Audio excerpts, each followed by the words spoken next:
भाई, तुमच्या भाई लोकात चाललंय तरी काय? महायुतीतच राहून आपल्याला चितपट करण्याचे तर डाव आखले जात नाही. गेल्या काही काळापासून जिल्ह्याचे पालकमंत्री गोरे साहेबांचा शहराच्या राजकारणातील सक्रियपणा हा शहर भाजपास बळकटी आणण्याकामी असल्याचे मान्य जरी केले तरी आज याचा मोठा फटका शिवसेना शिंदे गटास बसताना दिसत आहे. परिणामी शिवसेना शिंदे गटातील काही पदाधिकारी यांनी भाजपात प्रवेश करणार असल्याचे जाहीर केलेले आहे. महायुतीत आपल्या मित्र पक्षाला धक्का देण्याचे तंत्र अंमलात येताना दिसत आहे.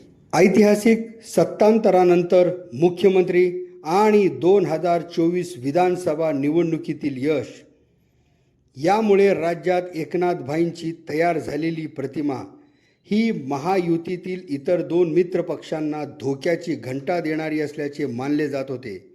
यातच अधिकृत शिवसेना पक्षातील पदाधिकाऱ्यात गट तटचे राजकारण याची सुरुवात झाली आणि एकेकाळी शिवसेना शिंदे गटाचा चेहरा समजले जाणारे मागे पडताना दिसू लागले आणि आयुष्यभर शिवसेना पक्षाच्या विचारधारेस विरोध करणारे शिव्या शाप देणाऱ्यांच्या मुखातून जय महाराष्ट्र म्हणले जाऊ लागले.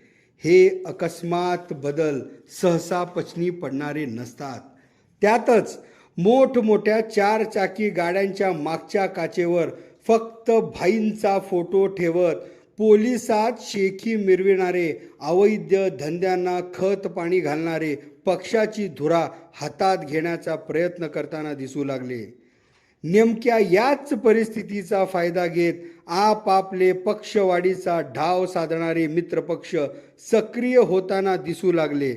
त्यामुळे आता तरी भाईंनी आपल्या भाई लोकांना आवर घातला नाही तर मात्र विरोधकांपेक्षा मित्रपक्ष धोक्याची घंटा बनतील हे नाकारता येणारे नाही.